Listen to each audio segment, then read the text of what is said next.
Jeff Keller द्वारा attitude is everything एक ऐसे रास्ते के बारे में बात करती है जिस पर कम लोग जाते हैं। इस किताब में छिपा हुआ की मैसेज है कि एक खुशहाल एवं अधिक सफल जीवन का मार्ग आपके एटीट्यूड से शुरू होता है और जब एटीट्यूड आपके कंट्रोल में होता है।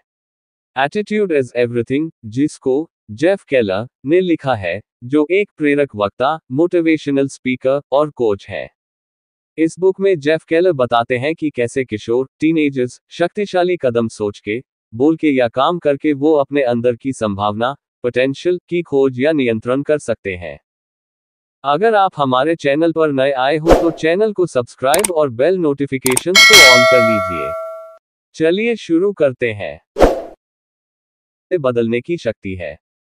प्रेजेंट मोमेंट में चाहे आप कितनी भी पॉजिटिव या नेगेटिव हो, ये बुक आप सबको मदद करेगी। अगर आप नेगेटिव हो तो इन कॉन्सेप्ट्स का उपयोग करके आप अपने नेगेटिव एटीट्यूड को पॉजिटिव में डेवलप कर सकते हैं।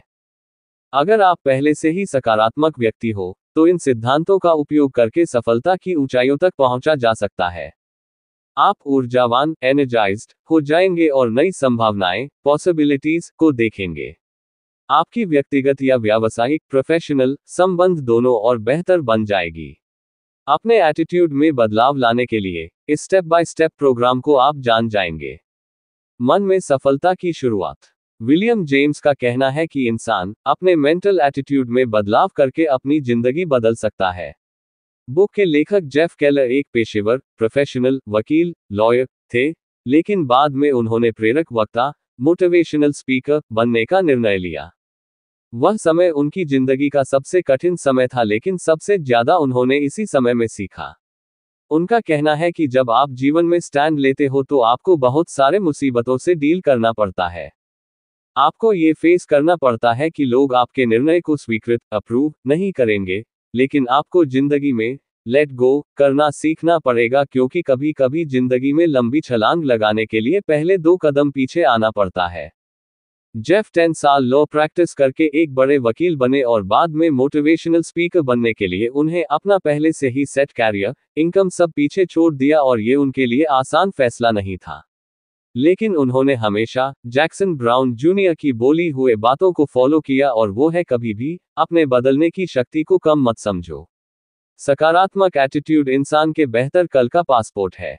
हमारा एटीट्यूड उस खिड़की की तरह है जिससे हम सारी दुनिया देखते हैं, इसलिए हमें इस खिड़की को साफ रखने की जरूरत है। विलियम यहाँ पर 2 लोगों का उदाहरण शेयर करते हैं, सारा और सैम। अपने अपने लंच ब्रेक में एक ही समय पर एक ही कॉफी शॉप में लंच करने दोनों आते हैं। दोनों को अपना अपना भोजन एक ही समय पर मिलता है, दोनों को अच्छे से खाना परोसा जाता है, लेकिन अभी भी दोनों बहुत अलग हैं। सारा कॉफी शॉप में स्माइल करते हुए आती है, उसका एटीट्यूड या बॉडी लैंग्वेज बहुत पॉजिटिव है।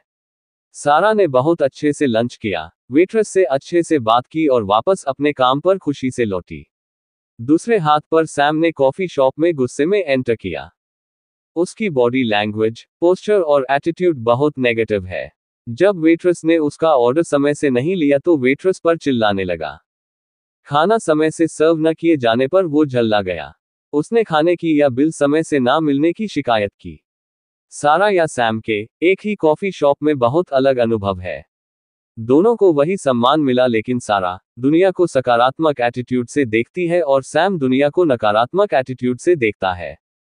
सकारात्मक और नकारात्मक दृष्टिकोण के बीच कुछ अंतर। सकारात्मक की सोच होती है कि मैं कर सकता हूं, नकारात्मक हमेशा समस्याएं के बारे में सोचते हैं। पॉजिटिव्स हमेशा सॉल्यूशन के बारे में सोचते हैं और नेगेटिव्स दूसरों में कमियां निकालते रहते हैं, जबकि पॉजिटिव्स दूसरों में अच्छाइयां ढूंढते हैं। नेगेटिव बस उसके बारे में सोचते हैं जो उनके पास नहीं है, लेकिन सकारात्मक लोग अपनी ब्लेसिंग के बारे में सोचते हैं। नकारात्मक सीमाएं, लिमिटेशंस देखते हैं, लेकिन सकारात्मक संभावनाएं, पॉसिबिलिटीज देखते हैं। हमारा एटीट्यूड ही हमारे दुनिया को देखने की खिड़की है, क्योंकि हम सबने जिंदगी की शुरुआत एक अच्छे एटीट्यूड और साफ मानसिक खिड़की से की थी। बच्चे हमेशा मुस्कुराते या खुश रहते हैं, उनको नई चीज एक्सप्लोर करना अच्छा लगता है। जब एक बच्चा चलते चलते गिर जाता है, तब वो हंसता है, उठता है और एक बार फिर चलने की कोशिश करता है। वो ऐसा हफ्तों या महीनों तक करता है जब तक वो ठीक से चलना ना सीख जाए। उसकी मानसिक खिड़की साफ होती है, जहां उसे लगता है वो कुछ भी कर सकता है। लेकिन जब जिंदगी मानसिक खिड़की को गंदा करना शुरू करती है, तब हमारी खिड़की माता पिता या शिक्षकों की आलोचना, क्रिटिसिज्म, अस्वीकृति, निराशा या संदेह के कचरे से बहुत गंदी हो जाती है। हम अपनी इस मानसिक खिड़की को साफ करना सीख सकते हैं। हमें बस अपना एटीट्यूड को ठीक करने की जरूरत है ताकि हम दुनिया को अच्छे से या साफ ढंग से देख सके। जब हम अपनी मानसिक खिड़की को साफ करते हैं, तो हमें एक नई दुनिया नजर आने लगती है, और सारी निराशा या अवसाद, डिप्रेशन खत्म हो जाती है, हम और ज्यादा कॉन्फिडेंट हो जाते हैं। अपनी खुद की मानसिक खिड़की साफ रखना हमारा काम है, किसी और का नहीं। लोग हमें इसमें प्रोत्साहित कर सकते हैं, लेकिन ये तो हमको ही करना पड़ेगा। हमारे पास हमेशा एक ऑप्शन होती है, हम अपनी मानसिक खिड़की को गंदा रखकर दुनिया को भी उसी नज़र से देख सकते हैं, या तो हम इसे साफ करके बेटर, चमकदार, ब्राइट या सनियर जीवन देख सकते हैं। ह्यू डाउन्स का कहना है, एक खुश इंसान वो इंसान नहीं है जो अपने हालात से खुश बना है, बल्कि वो है जो अपने कुछ एटीट्यूड से ऐसा इंसान बना है। अपनी क्षमता को बढ़ाने या अपने लक्ष्यों को हासिल करने के लिए हम कुछ समय कुछ आधारित सिद्धांत, प्रिंसिपल्स अपनी जीवन में लागू कर सकते हैं। इन सिद्धांतों को लागू करके लाखों लोगों की मदद हुई है अतिरिक्त सामान्य परिणाम पाने में, लेकिन सकारात्मक दृष्टिकोण के बिना कोई भी सिद्धांत काम नहीं करेगा। हमारे जीवन में सफलता हमारे एटीट्यूड से शुरू होती है और एटीट्यूड की वजह से ही खत्म होती है। जब हम इन सिद्धांतों के साथ सकारात्मक एटीट्यूड को मिला देते हैं तो हम अजेय बन जाते हैं। Attitude is everything in summary. Earl Nightingale, जो एक बहुत बड़े सफल लेखक, राइटर, प्रसारक, ब्रॉडकास्टर और स्पीकर हैं, ने सफलता को 6 शब्द में समझाया है, हम वही बनते हैं जो हम सोचते हैं, मतलब हम जो सोचते हैं वही बनते हैं। ये कुछ ऐसे काम करता है। अगर हम लगातार एक ही लक्ष्य के बारे में सोच रहे हैं, तब हम उस लक्ष्य को हासिल करने के लिए गतिविधि, एक्शन कर सकते हैं। उदाहरण के लिए, फ्रेड को लगता है कि वो साल के $30,000 कमा सकते हैं। मानव चुंबक, ह्यूमन मैग्नेट की तरह, फ्रेड ऐसे काम आकर्षित करेगा जो इस लक्ष्य की दिशा में होगा। फ्रेड अपने $30,000 साल के लक्ष्य को हासिल कर लेंगे। अगर फ्रेड ये सोचने लगे कि मेरी जरूरतें ज्यादा है, या मुझे ज्यादा पैसे की जरूरत है, या मुझे $50,000 साल का चाहिए होगा। अगर फ्रेड सिर्फ $50,000 साल का कमाना चाहे लेकिन उसमें विश्वास ना करे कि वो इतना पैसा कमाने की क्षमता रखते हैं, तो इस मामले में फ्रेड अपने $50,000 साल के लक्ष्य तक नहीं पहुंच पाएंगे। लेकिन अगर वो लगातार यही सोचते या मानते रहे कि वो $50,000 साल का काम करने की और कमाने क्षमता रखते हैं, तो वो अपने इस लक्ष्य को भी हासिल कर सकते हैं। हम जो सोचते हैं वो ही बनते हैं। इसे लॉ ऑफ डोमिनेंट का नाम दिया गया है। यहाँ पर जरूरी शब्द डोमिनेंट है। अगर हम 10 सेकंड सकारात्मक रहे और बाकी का सारा समय नकारात्मक रहे तो हम सकारात्मक परिणाम की उम्मीद नहीं कर सकते।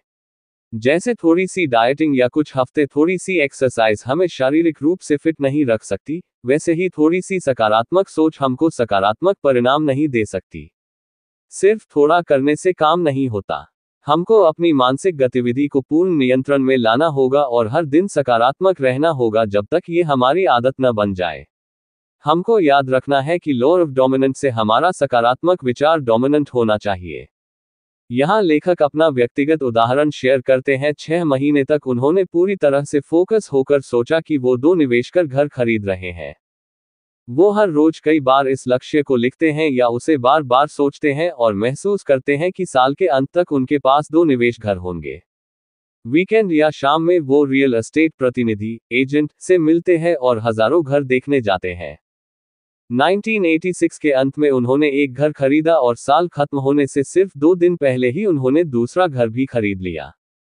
लेखक बताते हैं कि अपने अनुभव से ही उन्होंने सीखा कि जब हम खुद में विश्वास करते हैं या अपने विचार को सकारात्मक रखते हैं तब हम अपने लक्ष्य को हासिल करते हैं। अगर हमारे विचार बदले नहीं होंगे तो हमारे परिणाम भी कभी बदल नहीं सकते। अपनी सोच बदले, ये एक रोमांचक, एक्साइटिंग खबर है। हम अपनी सोच को अच्छे परिणाम के लिए बदल सकते हैं। ज्यादातर हम जो बोलते हैं वो बहुत नकारात्मक और नाजुक, क्रिटिकल होता है। हमारी सोच होती है, ये मैं नहीं कर सकता, या मैं हमेशा चीजें गलत करता हूं। ये विचार हमारे खिलाफ काम करते हैं। इसके बदले हमें खुद को बोलना चाहिए, मैं ये कर सकता हूं और मैं अपने लक्ष्यों को हासिल करूंगा। यहाँ कुछ और कदम है जो हमें सकारात्मक रखने और मनवांछित डिजायर्ड परिणाम देने में मदद कर सकती है। आपका बहुमूल्य समय देने के लिए धन्यवाद। अगर आपको ये वीडियो अच्छा लगा हो तो हमारे इस YouTube चैनल रिच वाणी को सब्सक्राइब करिए, वीडियो को लाइक करिए और अपने परिवार मित्रों के साथ जरूर शेयर करिए। भविष्य में आप और किस टॉपिक पर वीडियो देखना सुनना चाहते हैं उसके लिए कमेंट करिए। मिलते हैं नेक्स्ट वीडियो में। Thank you.